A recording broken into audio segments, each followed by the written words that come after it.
amparar essas autoridades. Na manhã desta quinta-feira, nós apuramos que os investigadores da Polícia Federal iriam mesmo pedir o indiciamento do ex-presidente Jair Bolsonaro e de ex-ministros como o general Augusto Heleno, Braga Neto, do presidente do PL, Valdemar Costa Neto, e também do deputado Alexandre Ramagem, ex-diretor da ABIN. A lista foi enviada ao gabinete do ministro Alexandre de Moraes. Eles são acusados por crimes como tentativa de golpe de Estado, abolição violenta do Estado Democrático de Direito e organização criminosa pelo planejamento e tentativa de execução de um golpe militar para evitar a posse do presidente Lula. São dezenas de indiciados, entre militares e ex-assessores. Até agora, já são 36 os nomes. Vão precisar de outros ônibus, como aqueles que levaram os patriotas da porta do QG do Exército. Lembra? Obviamente que se trata de indiciamento ainda, ou seja, indiciamento não é condenação. Para que isso aconteça, o processo deve ir a plenário e o colegiado decidir sobre o caso, pena ou absolvição. E um monte de fatores deve ser levado em consideração, inclusive a incapacidade do ministro relator ser o juiz do processo. Ele é parte envolvida e interessada e não poderia estar julgando. Mas como no Brasil de hoje as normas não são mais as que foram escritas, e sim as que estão sendo ditadas, tudo é permitido em nome da democracia. Mas que democracia é essa? Democracia de quem? Daqueles que a renomearam para adequar às suas necessidades. A democracia que o país conheceu é bem diferente da que está em uso hoje em dia. Isso todo mundo já sabe. A presidente do PT, que gosta tanto de falar contra discursos de ódio, é a primeira a acusar sem prova. Ela chama o ex-presidente de chefe da organização, sem que a justiça, como a conhecemos, ainda não o condenou. E pelo que aprendemos no jornalismo e no direito, só é culpado aquele que a justiça diz, depois de transitado em julgado. Mas para pessoas com o comportamento dela, a certeza de que a justiça de hoje pensa como ela, o acusado já está condenado e a notícia é vazada para que os acusadores possam sentir a resposta do público e dosar a mão, se vão para frente ou se largam de lado. Estão dizendo que há indícios de participação no crime, não a confirmação. O ministro deverá submeter a decisão ao Procurador-Geral da República, que decidirá se apresenta a denúncia ou não. Resta saber se o devido processo legal será cumprido, porque, se for, não existe a menor chance dos acusados serem condenados, mesmo porque não há fundamento jurídico e legal para isso, uma vez que o juiz do caso é a vítima, não pode. E caso aconteça, poderia ser facilmente anulado. O problema é quem decide sobre a questão. É a mais alta corte e não há a quem recorrer. Com isso, os ministros perdem o receio e acabam descobrindo que o poder nas mãos é maior do que eles imaginavam. Mas também é um encanto malicioso que ilude e leva para o alto. Depois o tombo é igualmente grande e doloroso. É preciso muito cuidado para não ser pego pelo feitiço da tentação. Imagine o time de acusados que eles querem prender.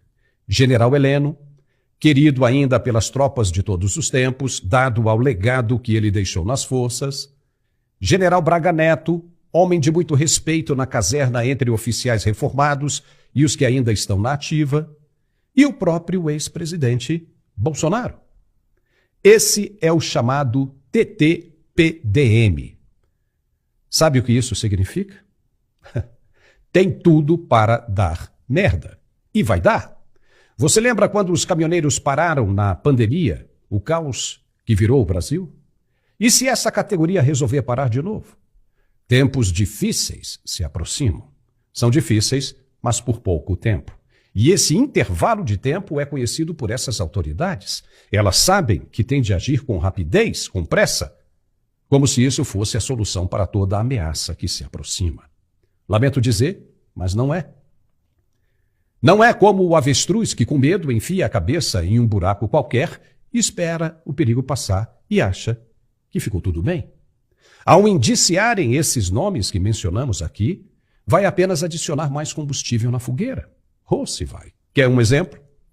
O novo chefe de Estado do governo americano, Marco Rubio, é um dos republicanos que assinaram um pedido para a suspensão dos vistos dos magistrados brasileiros para que eles não entrem mais nos Estados Unidos. A suspensão dos vistos é apenas uma medida inicial, até simpática, de alerta para o que pode vir depois se os atos continuarem hostis às intenções dos americanos no Brasil. Muita coisa está na lista de progressão, como confisco de bens, sanções para o Estado e prisão dos acusados, que terão de permanecer o resto da vida dentro do território nacional, até os governantes não aguentarem mais as sanções e resolverem agir. Isso já está a caminho de acontecer. E os caras parecem mesmo que vão para o tudo ou nada. Desse cabo de guerra, a corda vai arrebentar para o lado mais fraco. E há exemplo do que estamos vendo acontecer nos Estados Unidos, com Joe Biden, o presidente que está saindo e fazendo besteiras adoidado, jogando tudo no ventilador. As autoridades brasileiras estão seguindo pelo mesmo caminho. A questão vai ser a narrativa que irão construir para tentar apaziguar os ânimos populares, porque a cólera será grande com toda certeza, com qualquer tentativa efetiva de aprisionamento de figuras como estas que estão sendo indiciadas agora. E a receita para a construção das narrativas já foi dada lá atrás. Reveja. Bolsonaro não tem nenhuma chance de voltar a presidente da República. Agora vai depender da nossa capacidade de construir a narrativa correta. Porque quando se quer dar um golpe, se constrói uma narrativa. Primeiro para construir na mente das pessoas a ideia de que a mentira é verdade. E a mentira se tornando verdade. Então você pode aplicar o golpe que você quiser. Por que nós criamos o Fórum de São Paulo? Eu tinha consciência de que jamais a gente poderia chegar ao poder pela via do voto, pela via democrática. Começamos a conversar com os companheiros do Partido Comunista Cubano e com o companheiro Fidel Castro e aventamos a possibilidade de fazermos uma reunião com toda a esquerda latino-americana para que juntos a gente pudesse chegar a ganhar o poder nos nossos países. Aqui no Brasil nós enfrentamos o discurso do costume, o discurso da família, o discurso do patriotismo. Ou seja, aqui nós enfrentamos o discurso de tudo aquilo que a gente aprendeu historicamente a combater. Companheiro Maduro, se quiser vencer uma batalha, eu preciso construir uma narrativa para destruir o meu potencial inimigo. Uou, não foi nada tirado de contexto aí. Não fomos nós que dissemos isso. Foi ele mesmo. Está aí. Para quem quiser ver e ouvir, a gente apenas mostra os fatos. E o fato de qualquer planejamento de minuta ter acontecido nas dependências do Palácio do Planalto não prova que o chefe do Executivo tinha alguma participação. Você lembra quando o ex-ministro Antônio Palocci disse que se reunia com Dilma e Lula no Planalto para tratar das tretas dos fundos de pensão? Pois é, de acordo com o ex-ministro, as reuniões aconteciam nas dependências do mesmo Palácio do Planalto e do Alvorada, e com a presença da então chefe da Casa Civil, Dilma Rousseff. Isso foi amplamente divulgado e ainda está por aí na internet para quem quiser mais detalhes. A esquerda dizia que não havia provas concretas do envolvimento de Lula nesse episódio da delação de Palocci. Não havia um vídeo, não havia uma assinatura de documento. Nada que ligasse o Lula a este episódio, apenas as declarações de um delator. Não é a mesma história agora? Onde aparece um envolvimento inquestionável de Bolsonaro nesse caso que estão querendo indiciá-lo, que na verdade já até indiciaram. Onde? Por que o argumento funcionava para o presidente Lula e para Bolsonaro tem de ser a cadeia? Tanto um caso quanto o outro aconteceu supostamente dentro das dependências do Palácio do Planalto, sem evidências concretas de participação de seus principais inquilinos. Então não vai pegar nada bem se isso for mesmo adiante. Mas infelizmente vai.